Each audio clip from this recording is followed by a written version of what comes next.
You're convinced they're staying. That conviction is exactly what blinds you. Every text back, every "I care about you," every moment they show up, it all reads as evidence of something mutual, but the minimum they're giving isn't affection. It's maintenance, enough to hold your position while they scan the horizon for something better. You're not who they want. You're what's available until they find who they want. There's a clinical term for this structure: asymmetrically committed relationship, one person all in, one person positioned at the exit. Research doesn't frame this as harmless or neutral.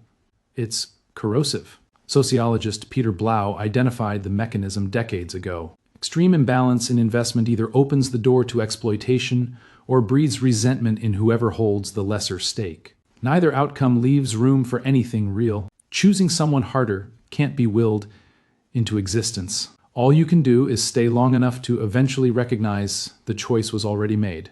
Just not in your favor. Sign 1. The future lives in their mouth, not their calendar.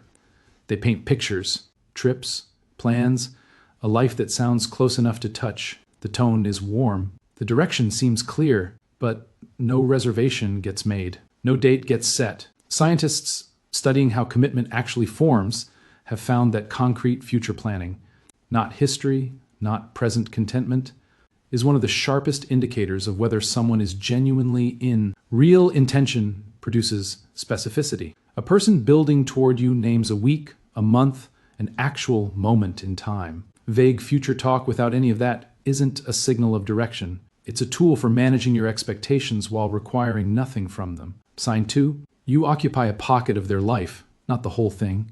Maybe you've crossed into their social circle once or twice. Briefly, family either remains off limits or the introduction was engineered to be ambiguous enough to reverse without friction. Online, you exist somewhere in the background. Present, but never named.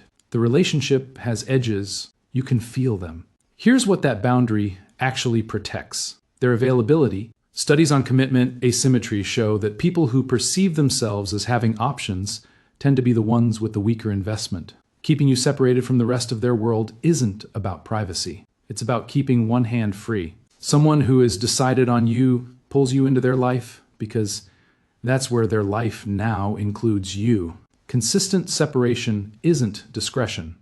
It's containment. Sign 3. The effort tracks your distance, not their feelings. They do things. They say things that land. There are moments where it feels unambiguous. But stretch your view across time and a shape emerges. Effort rises when you pull back, eases when you're secure. It isn't steady. It moves in direct response to how much they stand to lose access to you. That's not love operating. That's a thermostat. Research on commitment behavior found that less invested partners often consciously modulate how much they give. Enough to maintain closeness, never enough to actually cost them anything if they walked. They're not lost or confused. They're adjusting the dial when someone's investment in you rises and falls with your availability rather than their own feelings. What you're watching is calculation. Sign 4. Naming the relationship becomes your problem to apologize for. You've tried to have the conversation. What is this? Where is it going? What are we? And somehow, the attempt itself became the issue.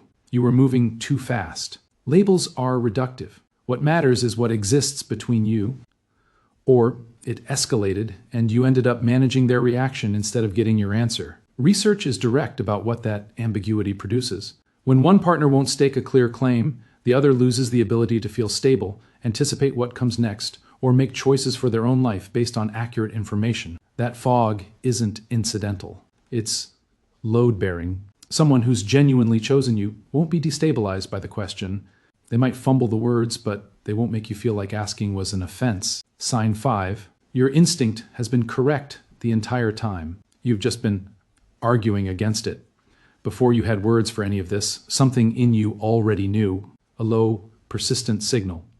That the footing was uneven, that you were leaning further in than they were, that you were constructing something with someone who hadn't fully picked up their end. You know exactly what that feeling is, and you've been building a case against it ever since. They're going through something, they've been damaged before. They just need more time. An enormous amount of mental energy has gone into neutralizing a signal that required no analysis to begin with. Research into placeholder dynamics points to gut instinct as one of the most consistent early markers of commitment imbalance. Not because it's infallible, but because the nervous system processes behavioral patterns that the conscious mind is actively choosing to discount. The data was always there. The deflections, the moments of almost being chosen, the future that keeps moving just out of reach. Your system has been compiling it. You've been leaving it unopened. What now? First, manufacturing distance to spark their pursuit is a short game with no ending. It might briefly raise their effort. Less committed partners do respond to threatened access. But nothing structural changes. The moment you stop the performance, everything resets. Second, ask directly, then read the full response. The hesitation, the pivot, the sudden reframe, that's where the real answer is. Someone who wants you makes that legible, even imperfectly. Third, and hardest, account for what time in this is actually costing. Every month held in something that isn't moving toward what you need is a month spent unavailable to something that compounds a year of it, 2 years. That's a serious debt, paid in patience and self-erasure, and the slow contraction of who you are to fit someone who was never fully present. You are not a stop along the way, and nothing about staying where you're already being treated as temporary will get you to somewhere you're not.